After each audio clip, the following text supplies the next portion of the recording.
ત્રીજા દિવસે આવી શ્રી મહાપ્રભુજી દર્શન આપે. કારણ કે 3 દિવસ એટલે 3 સ્થાન રાસના છે.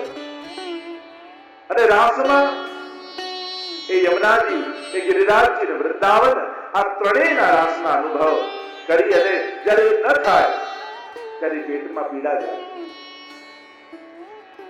આથી ગાદી લાવીને જ્યારે વિરાજતા દમલાજી અને ગુસાઈજી પણ એટલો આદર રાખતા. એકવાર શ્રી મહાપ્રભુજી પધાર્યા દમલાજી પાસે.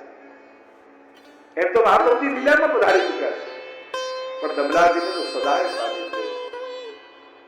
મહાપ્રભુજી પ્રગટ થયા અને દમલાજીને પ્રશ્ન કર્યો, दमला तू गुसाई जी को कहा करी के जाने, तू गुसाई जी ने शू करी के जाने? शेराज आपके पुत्र करी के जाने, आपना पुत्र छे एवो भाव राखीने हूँ जानू छूं. ત્યારે મહાપ્રભુજી કહ્યું, દમલા मेरे पुत्र नहीं मेरो ही स्वरूप करके जाने. मारा पुत्र रूपे न जानता, પણ મારા ને ગુસાઈજીમાં કોઈ ભેદ નથી, મારું જ સ્વરૂપ કરીને જાણે. અને એટલે જ આપણે ત્યાં શ્રી મહાપ્રભુજી અને એમના બાળકો ને એક કરીને જાણે, એ જ મહાપ્રભુજીના સ્વરૂપનો વિસ્તાર કરીને જાણે. પણ મને ઘણી વાર એમ થાય કે વૈષ્ણવો તો વલ્લભ કુલને વલ્લભ રૂપે કરીને જાણે છે, પણ અમારા પક્ષે પણ વલ્લભ કુલ પક્ષે પણ એમ ચોક્કસ થવું જોઈએ કે દરેક વૈષ્ણવને અમે પણ દમલાજી સ્વરૂપે જોઈ શકીએ. તમે તો વલ્લભ સ્વરૂપે જુઓ છો, અમારો આદર રાખો છો, પણ અમારા પક્ષે ઘણીવાર કમી થઈ જાય, અમે વૈષ્ણવમાં દમલાજીને જોતા નથી. કારણ એ જ થઈ જાય, કારણ કે અમને એમ લાગે આ અમારા સેવક, આ અમારો સેવક, આ ફલાણાના સેવક. જ્યારે અમે પણ એમ વિચારીશું ને કે આ બધા શ્રી મહાપ્રભુજીના સેવક છે, પછી કોઈ ભેદ નહીં રહે. કે જ્યાં સુધી તમે કોઈ ઘરના, કોઈ વ્યક્તિના, કોઈ ગાદીના સેવક રહેશો, ત્યાં સુધી વલ્લભના સેવક નહીં બનશો. અને જ્યાં સુધી વલ્લભના સેવક નહીં બનો, ત્યાં સુધી પુષ્ટિ માર્ગમાં મહાપ્રભુજી તમને કેમ કહેશે કે ये मार्ग मैंने तेरे लिए प्रकट किया. ત્યાં સુધી દમલાજી પ્રકટ નહીં થાય, અને જ્યાં સુધી આપણી ભીતર દમલાજી પ્રાગટ્ય નહીં કરે, ત્યાં સુધી પુષ્ટિ ભક્તિ ફલિત કેમ થશે? શ્રી વલ્લભ જ્યારે પોતાના કરીને આપણને જાણે ત્યારે આ માર્ગ ફલિત થાય, પણ પોતાના કરીને ક્યારે જાણે? જ્યારે આપણી અંદર દમલાજીનું પ્રાગટ્ય થાય. અને દમલાજીનું પ્રાગટ્ય ક્યારે થાય? જ્યારે આપણે વલ્લભના સેવક બની જાય, શ્રી મહાપ્રભુજીના થઈએ જાય. અને જ્યાં સુધી આપણે મહાપ્રભુજીના નહીં થઈએ, ત્યાં સુધી પુષ્ટિ ભક્તિ ફલિત થઈ શકે. જ્યાં સુધી વલ્લભના નહીં થઈ શકીએ, ત્યાં સુધી મહાપ્રભુજી કેમ કહેશે કે ये मार्ग तेरे लिए प्रकट किया? આમ જ્યારે આવી વાત કરી મહાપ્રભુજી કે મેરો ही स्वरूप करके जानियो, અને જ્યારે આ જ્ઞાન થયું, ભેદ ગયો, ત્યારે પછી દમલાજી નીચે બિરાજતા, આગ્રહ કરીને ગુસાઈજીને ચરસ્પર્શ કરતા. જ્યારે પણ આપણે ચરસ્પર્શ કરીએ ને, ત્યારે કોઈ બાળકના કે કોઈ ગાદીના કે કોઈ એના ચરસ્પર્શ, કોઈ વ્યક્તિના નહીં. ત્યારે તો એક જ ભાવ દરેક વૈષ્ણવની અંદર હોવો જોઈએ કે આ હું મહાપ્રભુજીના ચરસ્પર્શ કરી રહ્યો છું. અને જ્યારે આવા ભાવથી કરશો, ત્યારે કોઈ વ્યક્તિના આશીર્વાદ તમને નહીં લાગે, પછી તો સીધા મહાપ્રભુજીના આશીર્વાદ તમને લાગે. તમારે મહાપ્રભુજીના આશીર્વાદ લેવા હોય તો મહાપ્રભુજી જોઈને વંદન કરે, તો મહાપ્રભુજીના આશીર્વાદ લાગશે. આમ ત્યારે દમલાજી આગ્રહ કરીને ચરસ્પર્શ લેતા અને કરતા. આગળના પ્રસંગમાં જ્યારે ગુસાઈજીએ કહ્યું આ માર્ગ તો વિસંગતાનો છે, દમલાજીએ કહ્યું વિરહનો છે, 10 શ્લોક કરીને સમજાવ્યા. એકવાર છેલ્લે વાર્તા પ્રસંગમાં, 10મા પ્રસંગમાં શ્રી મહાપ્રભુજી સુંદર શિલા પાસે ગિરિરાજજીની તળેટીની સામે, તમે જ્યારે જાઓ બુખારવીરની સામે મહાપ્રભુજીના બેઠકજી છે. તમે જો જતીપુરા જાઓ ગિરિરાજજી દૂધ ચડાવવા, સામે જ બેઠકજી છે. એ કહેવાય સુંદર શિલાના બેઠકજી. ત્યાં દમલાજીની ગોદમાં મસ્તક રાખી મહાપ્રભુજી પહોંચેલા છે. અને પહોંચેલા છે અને એ સમયે ગિરિરાજજી ઉપર શ્રીનાથજીનું મંદિર હતું અને એ સમયે શ્રીનાથજી બાબા છુમ છુમ છુમ છુમ કરતા કરતા શ્રીનાથજીના મંદિરમાંથી શ્રીનાથજી બહાર પધારી હવે ગિરિરાજજીની નીચે ઉતરી ગયા અને મહાપ્રભુજી સામે જોઈ કોઈ વાત કહેવા માટે ઉતાવળા ઉતાવળા મહાપ્રભુજી તરફ આવી ગયા દમલાજીની ગોદમાં શ્રી વલ્લભ પડ્યા છે દમલાજીને થયું કે આપના નુપુરનો ધ્વનિ આવી રહ્યો છે અને નિકટ આવશે શ્રીનાથજી તે ધ્વનિથી મારા મહાપ્રભુજી જાગી જશે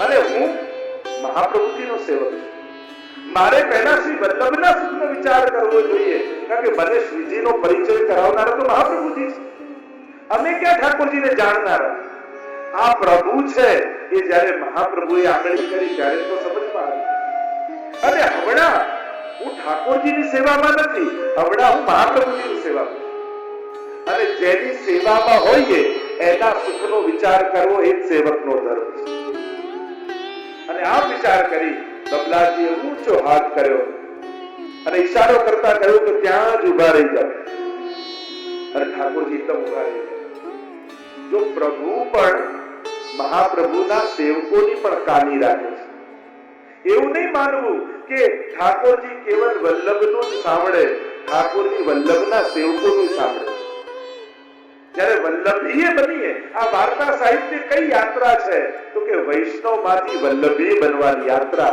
એ 84 વૈષ્ણવની યાત્રા બસ આ શ્રીજી કરતા કરતા કરતા કરતા વલ્લભ મુખમાંથી નીકળવા લાગે ત્યારે સમજો કે તમને પણ ઠાકોરજીએ કહી દીધું મહાપ્રભુજીએ કહી દીધું કે ये मार्ग मैंने तेरे लिए प्रकट किया ત્યારે તમે પણ અબલા સુધીની યાત્રામાં પહોંચી જશો અમલ બની જશે તો બસ આ યાત્રા વૈષ્ણવ 84 વૈષ્ણવની એ જ છે કે પહેલા દિવસે તમે બેઠા ત્યારે વૈષ્ણવ બનીને બેઠા હતા છેલ્લે દિવસે જશો ત્યારે વલ્લભીએ બનીને જશો આ જ કથાનું પરમ ફલ છે અને એટલા માટે અહીંયા જ્યારે રોક્યા તો ઠાકોરજી રોકાઈ ગયા દૂર ઉપર પર્વત પર અને થોડી વાર થઈ અને મહાપ્રભુજીના નેત્રો ખુલ્યા જોયે તો ઠાકોરજી દૂર ખાડા મહાપ્રભુજી એકદમ ઉભા થઈ ગયા ચોંકી ગયા અરે પ્રભુ પધાર્યા છે અરે પ્રભુ આમાં દૂર કેમ ઉભા છે નજીક કેમ ના આવ્યા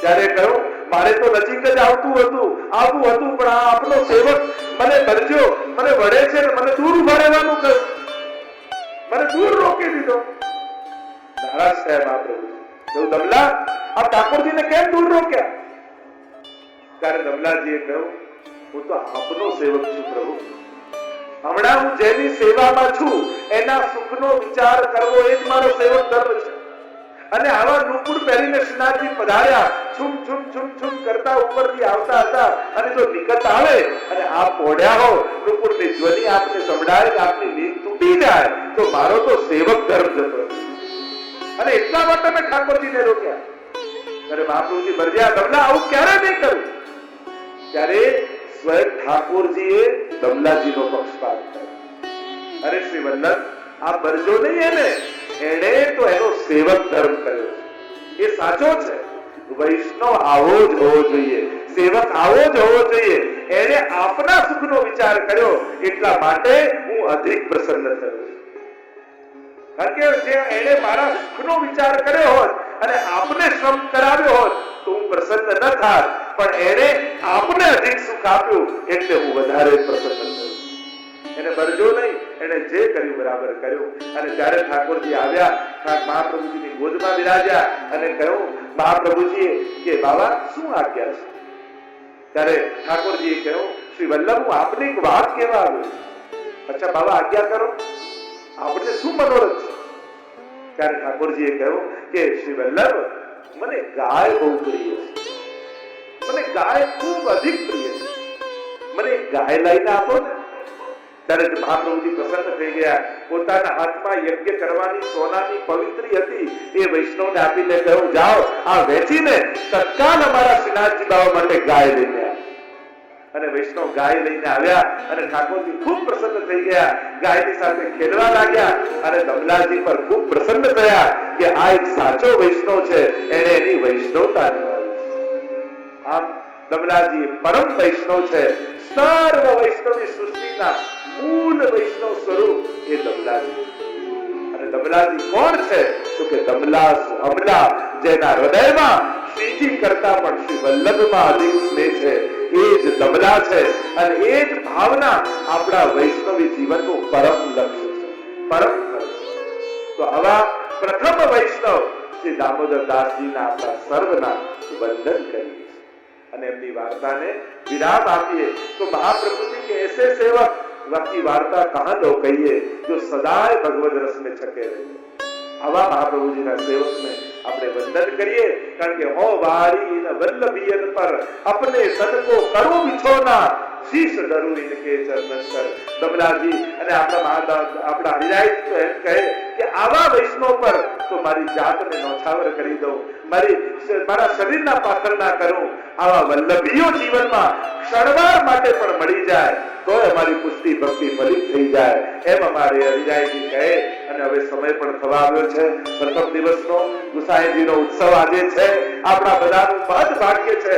આપણે બધા જ ભેગા મળી અને વાર્તા સાહિત્યનો રસપાન કરી રહ્યા છીએ. અને એની સાથે સાથે ગુસાઈજીના આ પરમ ઉત્સવને ઉજવવાનો અવસર મળ્યો છે. તો ગુસાઈજીનો આ જલેબી ઉત્સવ, આ બધા પ્રસંગને જાણો છો. શ્રી અમારા ગોપાલદાસજી ત્રીજા અખ્યાનને ગાતા, ગુસાઈજીના મંગળ પ્રસંગોનું સ્મરણ કરતા. कोश पद ध्याने नव में श्रीनाथ जी, अकाजी उमर्यो आनंद, आचंद श्री वृंदावन करो प्रगति. आचंद श्री वृंदावन करो નોમ પસંદ કરી પ્રગટ થવા માટે. કેમ? કારણ